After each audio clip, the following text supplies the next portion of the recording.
তিরুপতি বালাজি মন্দির এবার কলকাতায় ভিড়ে টেক্কা দিতে প্রস্তুত। শ্রীভূমির কথা বলছি, মহালয়াতেই ভিড় উপচে পড়েছে। ভিড় লেকটাউনের শ্রীভূমি পুজো মণ্ডপে, সেই ছবি।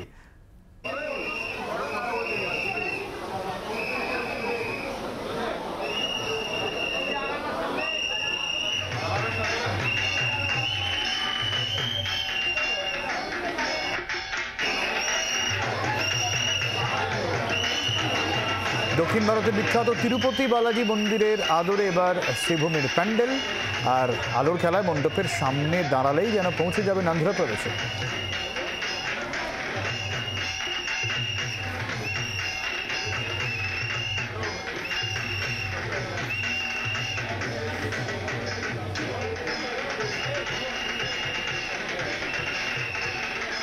বরুণ রয়েছেন আমাদের সঙ্গে সরাসরি, একটু বরুণের কাছ থেকে আবহাওয়াটা জানার চেষ্টা করি। বরুণ,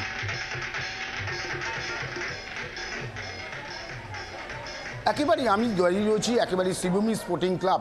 এটা কিন্তু বললে ভুল হবে, আমরা দাঁড়িয়ে রয়েছি একদম তিরুপতি যে মন্দির, সেই মন্দিরের মধ্যেখানে। আমি একদম বলবো চন্দনকে একটু ভিড়টা দেখানোর জন্য।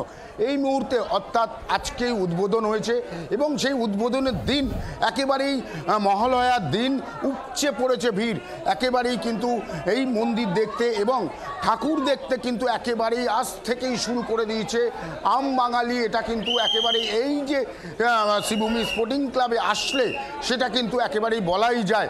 একেবারে ভিড়ের ছবিটা চন্দন যেভাবে দেখাচ্ছে, আমরা আসার পর থেকে কিন্তু এই ধরনের ভিড় কিন্তু একেবারেই উপচে পড়েছে ঠাকুর দেখার জন্য। পাশাপাশি ঠাকুর অর্থাৎ এই যে শ্রীভূমি স্পোর্টিং ক্লাবের যে মণ্ডপ, একেবারে অসাধারণ একটি প্রতিমা, যে প্রত্যেক বছর সেই প্রতিমা কিন্তু এরা নির্মাণ করেন এবং প্রতিমা তারা দর্শনার্থীদের তুলে ধরেন। এবং প্রথম দিন অর্থাৎ আজকে উদ্বোধন, সেই দিনই কিন্তু একেবারেই সুজিত বসু যে মূল উদ্যোক্তা, তিনি কিন্তু একেবারেই এসে উপস্থিত হয়েছেন।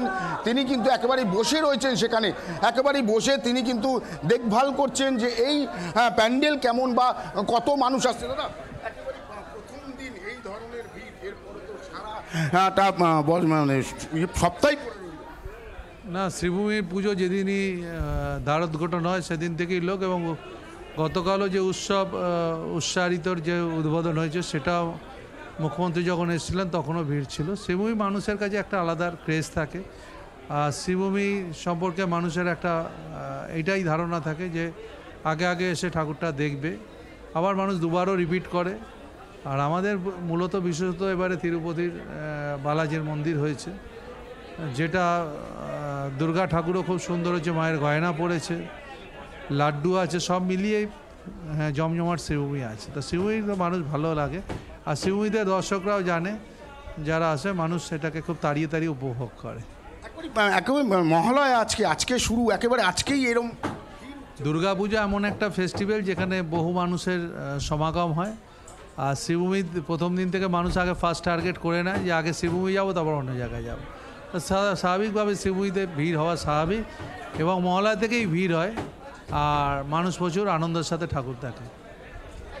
তিনি যেটা বলছেন, মহালয়ার দিন কিন্তু প্রতি বছরই এরম ভিড় হয় এবং এবছরও সেই ভিড় কিন্তু একেবারে উপচে পড়েছে এই তিরুপতির মন্দির দেখার জন্য।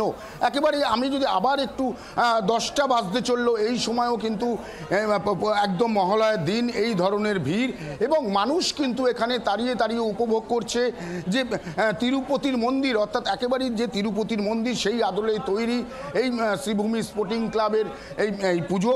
এবং সুজিত বসু যিনি মূল উদ্যোক্তা, তিনি কিন্তু একেবারে নিজে এসে একেবারেই দেখছেন যে কত ভিড়, বা তিনি যেটা জানালেন যে প্রতি বছরই মানুষ উদ্বোধনের দিন থেকেই কিন্তু এইভাবেই শ্রীভূমির ঠাকুর দেখতে চলে আসেন একেবারে পুজো মণ্ডপে, এবং পাশাপাশি দাঁড়িয়ে দাঁড়িয়ে উপভোগ করেন।